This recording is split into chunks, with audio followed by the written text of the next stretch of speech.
Alright, boys and girls, welcome back to another video. Today for you, we got kind of a longer one because I don't plan on making another video for a little bit, for at least a week or two.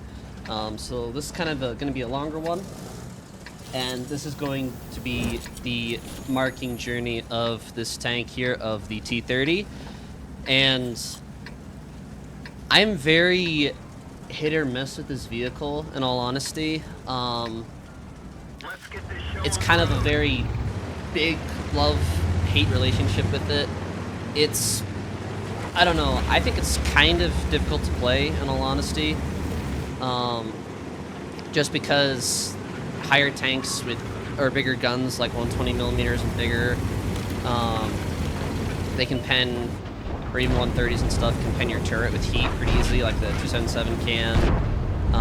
And so it's kind of an annoyance. But yeah, big tier 9 American tank destroyer. Used to be a tier 10 heavy back in the day, and Wargaming decided to bring it back down to tier 9, and from a heavy tank to a tank destroyer. So very, very interesting. And this tank, it's the highest DPG I've had in tier 9. So, I mean, if that says anything, but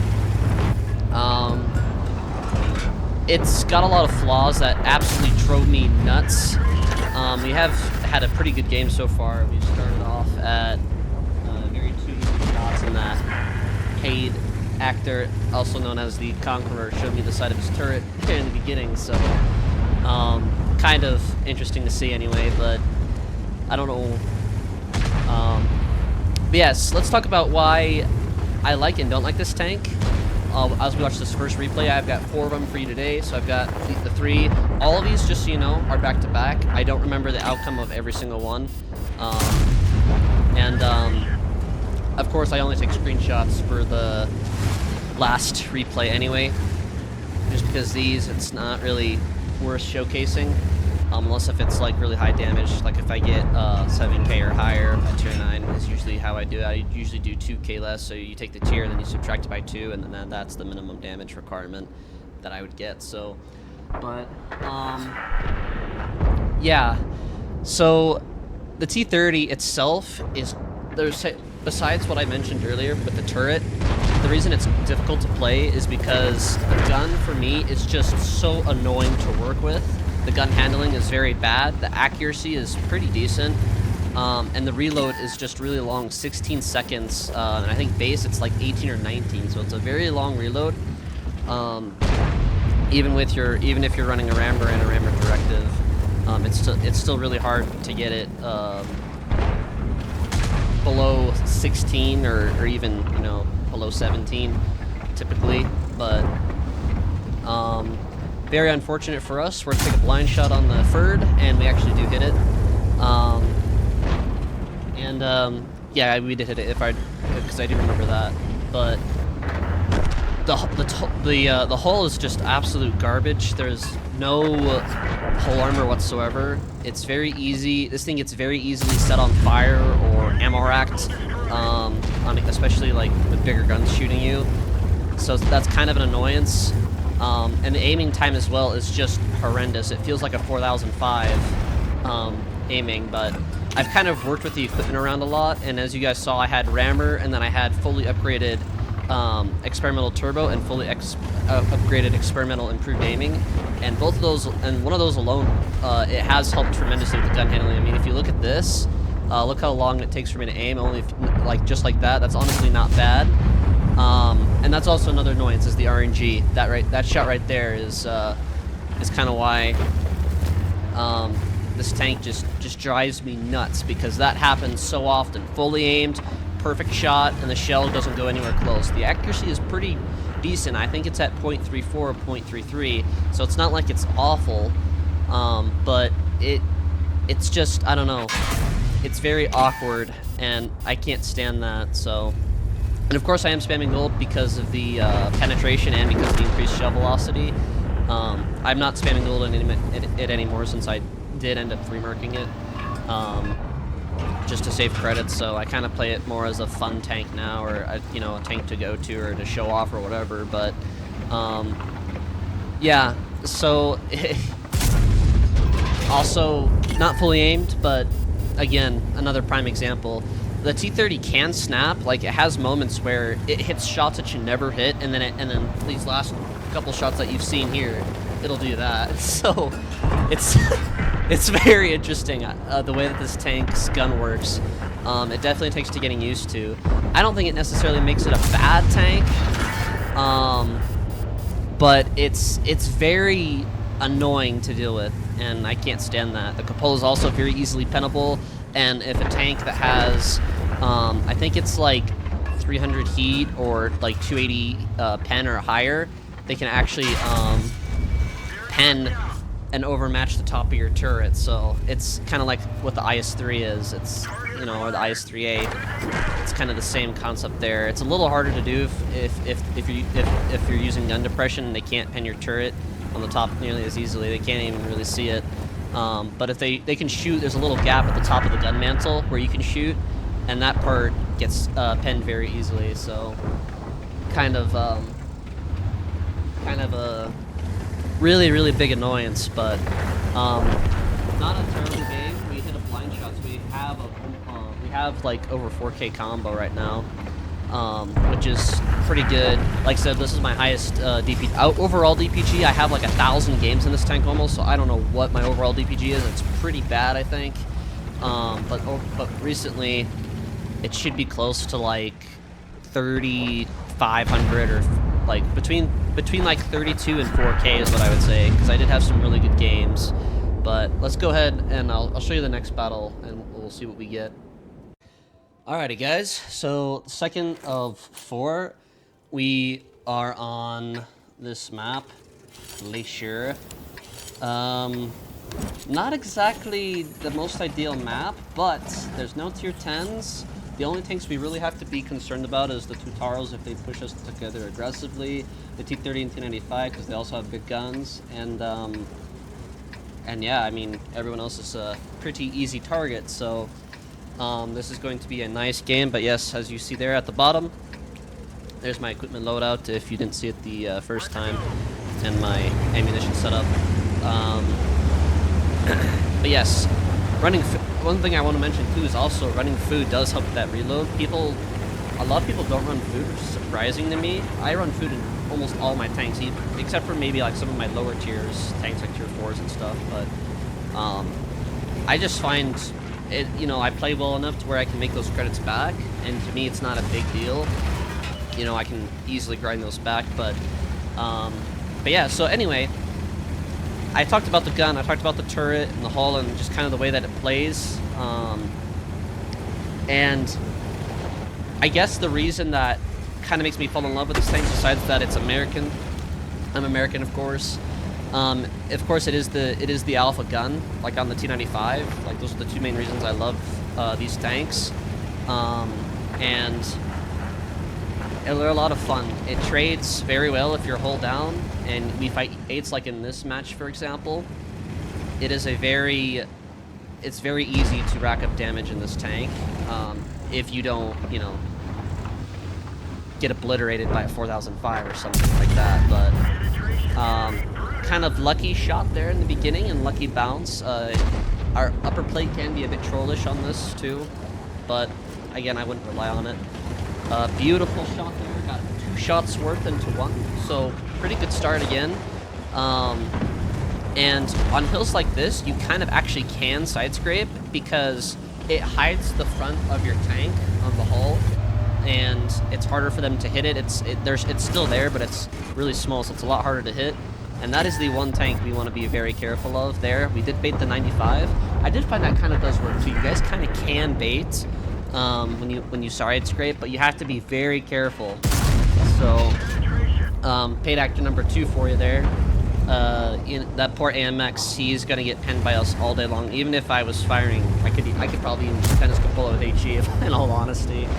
That poor AMX 65T, man, it's just a terrible little heavy tank. Or is it 65T? I think that's what that is. But anyway, ignore my blindness. But yeah, we do preload HE, and yeah, a nice juicy 1153 into him, boys. That Waffen trigger, he got up there, which is a very interesting position. So he went up there with the char, and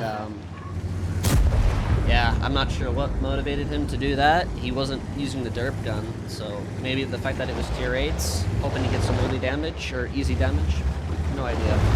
But anyway, there's the third paid actor down. And I gotta be careful not to drive off the back here. I did notice that. So, and we do get a nice little cheeky opportunity there. Unfortunately, it does kind of miss. That's, you know, big derp gun. I don't expect it to hit a lot of the shots, so I am not surprised by that at all. I was hoping maybe to get a shot on the 122. Maybe I could angle myself up towards him on the boat there. I kind of thought about it, but there's no way I'm hitting him. I kind of thought he was maybe going to try to jump on, maybe on our XM or our Tiger Mouse or something like that. But I noticed our 7772 is pushed up, so that means that the AMX should be busy with him, and yes, he is. And that's going to give us an opportunity to roll in. I was hoping maybe he was going to overpoke. And I do have to be careful of this char as well, because if I back up, or if I pull up forward enough, the char can actually go back up on the hill, on our side of the hill, and shoot me from behind here. So I do have to be kind of careful of that, and we're going to see what happens here through this battle. Waiting for the XM to make a decision, because I don't want to just take his spot, but he's also kind of just, like, not playing it. I mean, you see the way he's driving. He's kind of driving like a moron, but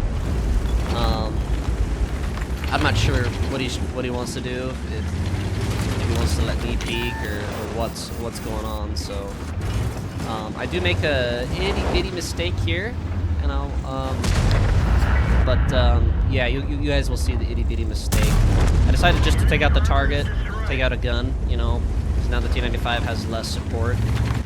Otherwise, I would have gone for the T95, and there he is. There's the char.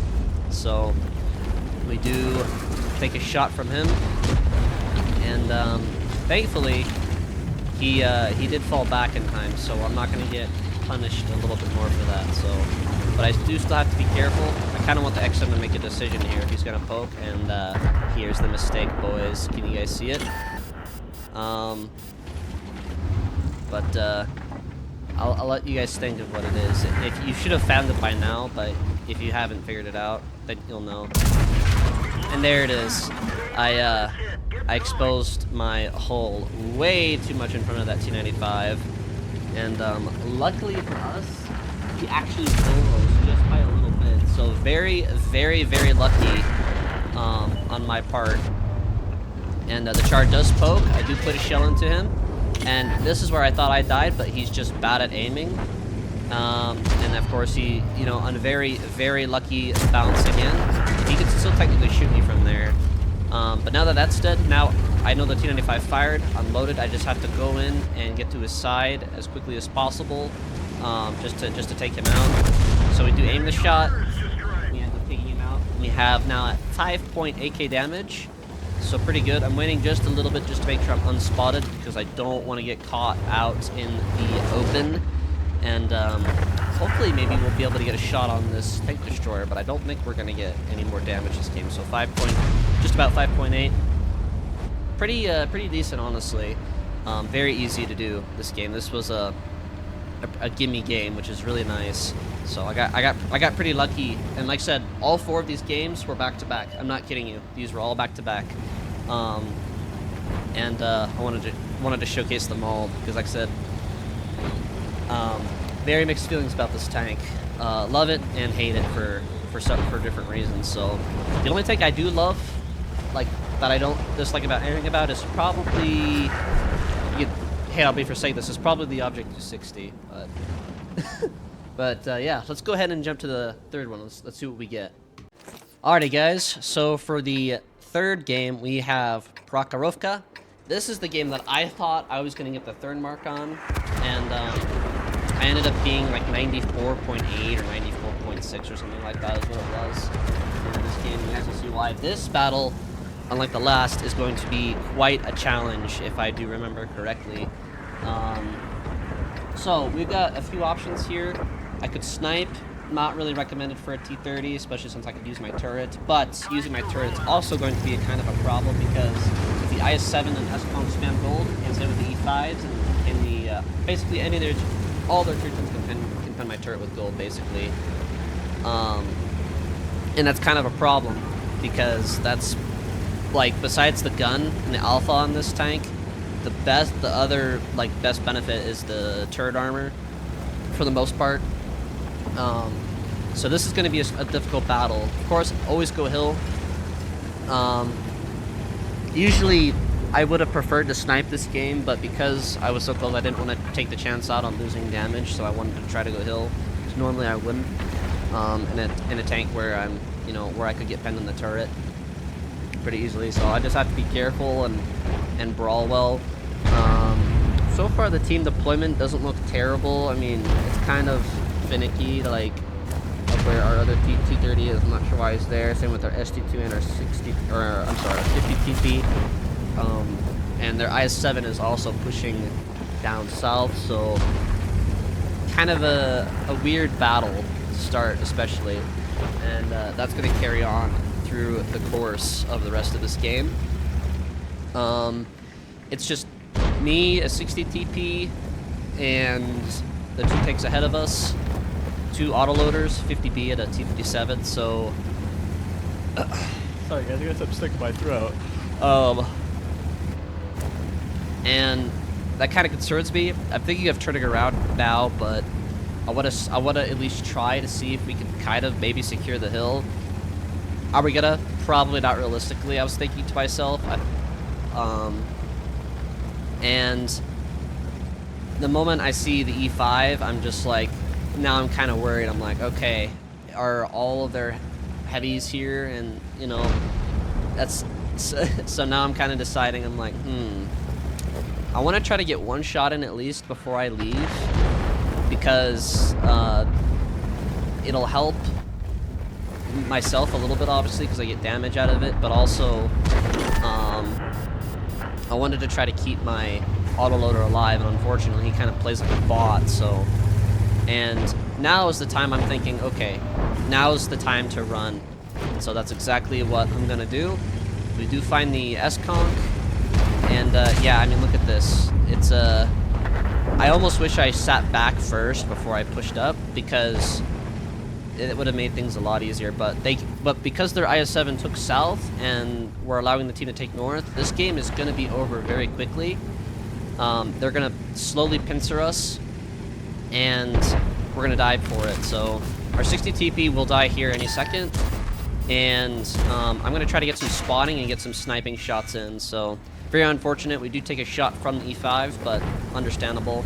So it's situations like this where I just really can't stand.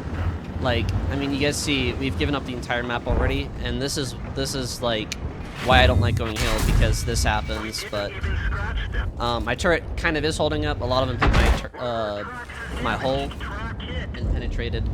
So that's why I got pinned there, so I wasn't pulled down.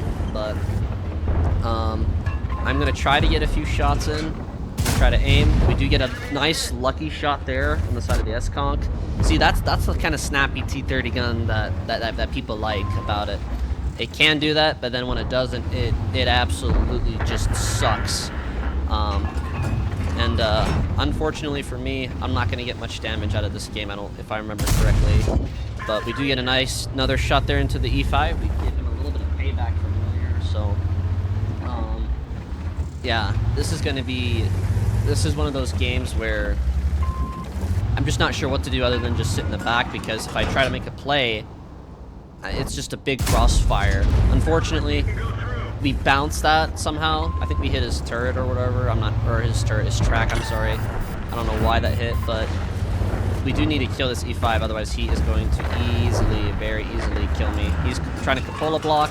I'm trying to do the same. We do take him out, and get payback. So we managed to get 2,500 combos so far, which is honestly not nearly as good as I was hoping. That time we do get pinned in the turret by the Cantacaro. Very unfortunate. And he's firing AP according to the log. So I mean, as you see, this game was over pretty much when it began, just because of the way that our team deployed, and you know, we let the enemy have the map.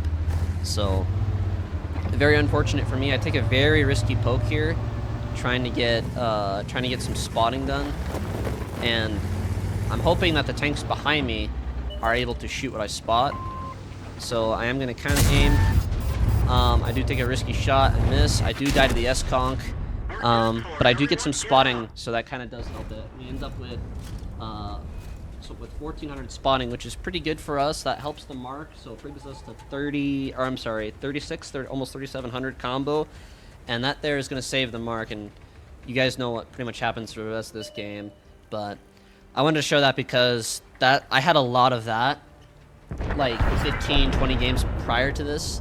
A lot of these gameplays, and that's what made it difficult. So, but yeah, let's go ahead and move on to the grand finale battle, because I know you guys are finally waiting to see that, and it is a good game, and I think you guys are excited to see it.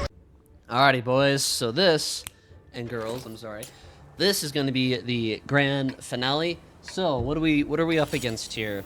So I do like seeing the tier 10s because that means a lot more damage options. There's only one artillery that we have to worry about getting clicked by the entire time. The hardest tanks to deal with, at least in the T30, is going to be the E3 is kind of concerned. The 705A and VZ could also be a concern. The Foch could be if he YOLOs, same with the FV. The DZT could be because that's a good tank overall. And then, of course, if their platoons work together as well, that could also be a problem. But other than that, it shouldn't be too hard of a battle. It's definitely not going to be like last game. But so I'm thinking here, where do I play? So, like again, got to play on the tank's strengths, which is its training capabilities, so we can poke and shoot if we have to. I want to kind of do that last case scenario because I want to avoid taking unnecessary damage. So I'm going to try to use my turret the best I can. And I notice how many tanks are going over there to the right. I don't want to kind of be in that same party. I want to be somewhere different where I'm going to have my own angles, my own shots at, and just kind of crowding up there is not really a smart idea. So I decide the best thing to go do is to right here, to this position, because I'm still hold down. It's going to be harder for artillery to deal with me. And, of course, I can use my gun to the advantage. Their 4K5, though, I will say, did scare me this battle. I remember being very terrified of that. And there he is.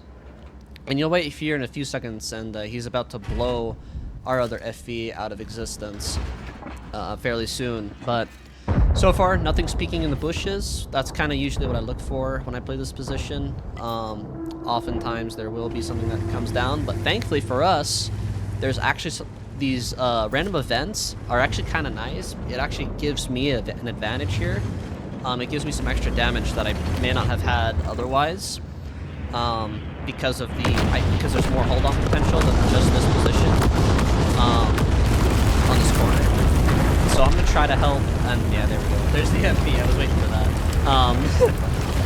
And of course, there's a position right there where our type is, and then there's one further up here where I'm going. But yeah, if you can shoot down, the penetration on this gun is really nice. It just goes through a lot of tanks, and also it makes it harder for the enemy to do anything to you as well. We get Minnow, a very lucky shot. It was a low roll, but I will gladly take the damage. Kind of a lucky snap there on the lower plate, so I'm very happy and very fortunate for that shot. So I'm gonna let the type have some fun there for a little bit. I'm gonna see maybe if I can get an angle on the 705A. But I do have to be careful of the FV is mostly what I'm scared of, and of this corner here.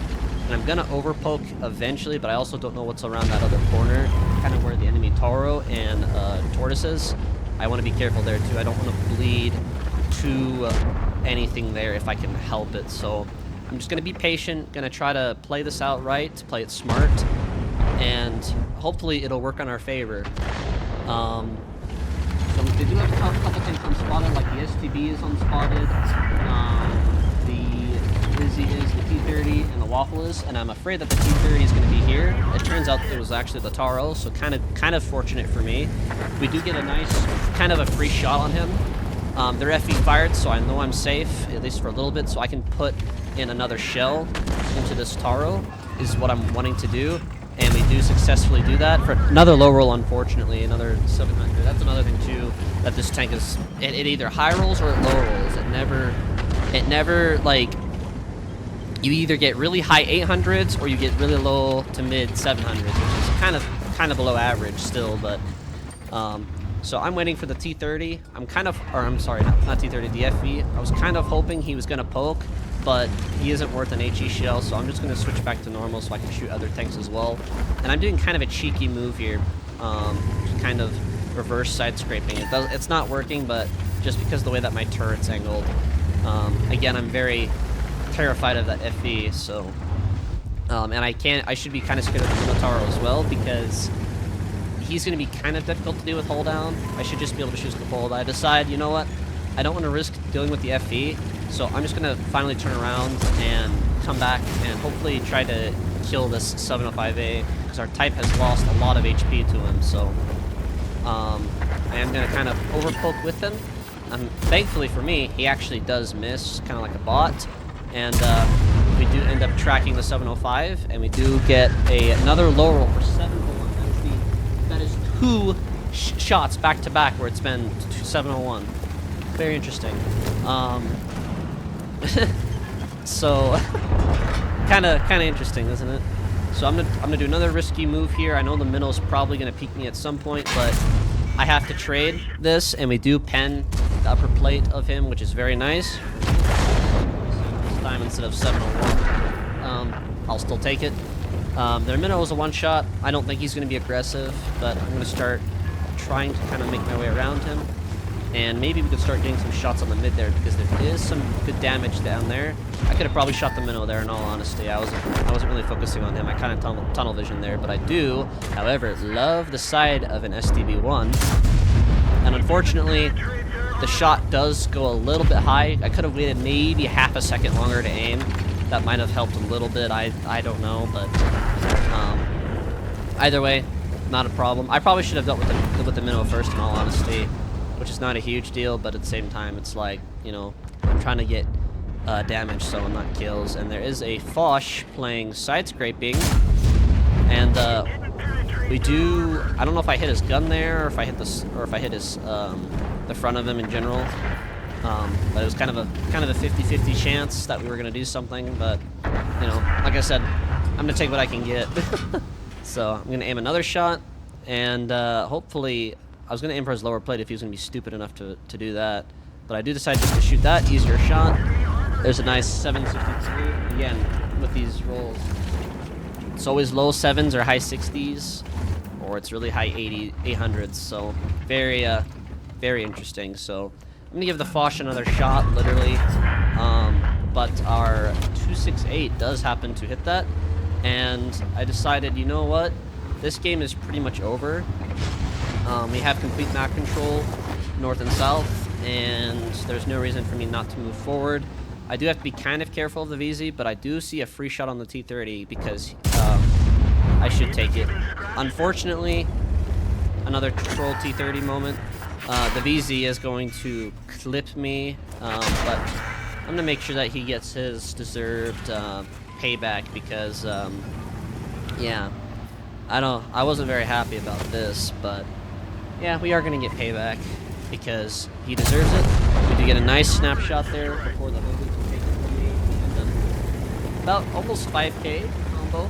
So very, very lovely, and of course we're going to try and chase the Artie around. He's going to die, so I'm just going to go ahead and end this replay, but let's go ahead and look at the results. Let's see what we ended with this game.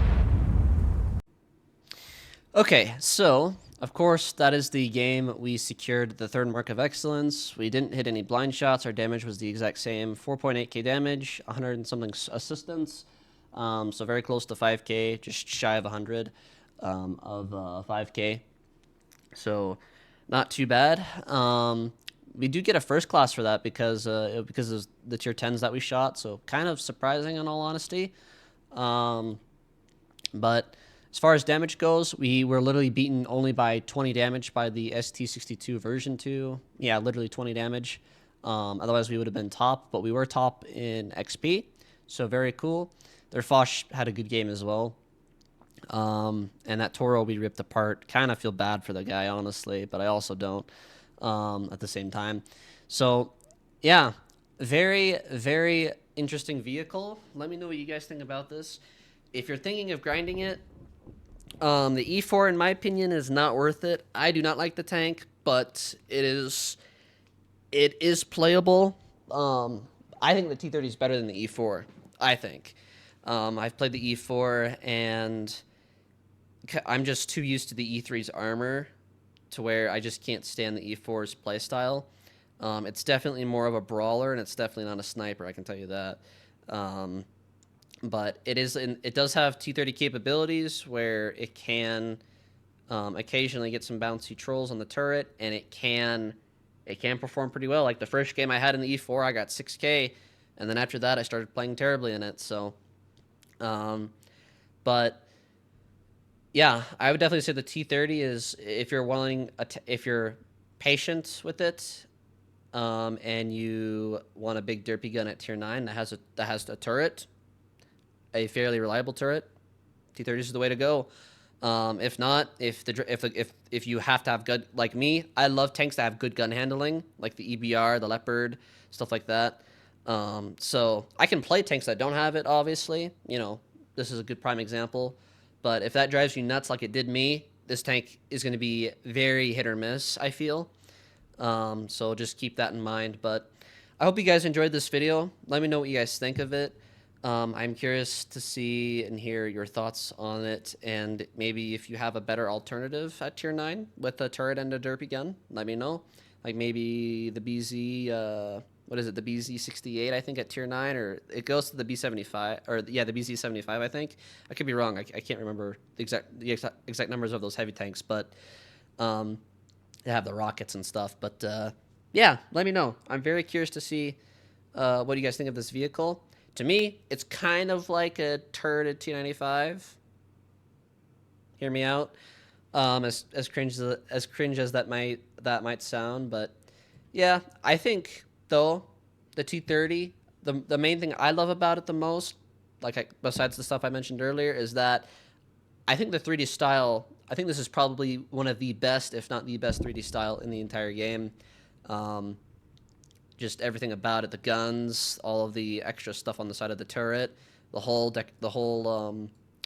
and the camouflage itself is pretty cool. So, and if you notice there, Wargaming likes to be funny, and I don't know if you guys can read it. I can barely read it because of the screenshot, but plus and minus 25%, yeah. That should say a lot about this tank immediately. But anyway, thank you all for watching. I will catch you guys later. Gonna try to do a couple more streams later this week. I don't know if I'm gonna do any this weekend. We'll see. Depends how I feel. But anyway, thank you guys for watching. I appreciate it, and I'll catch you later. Peace.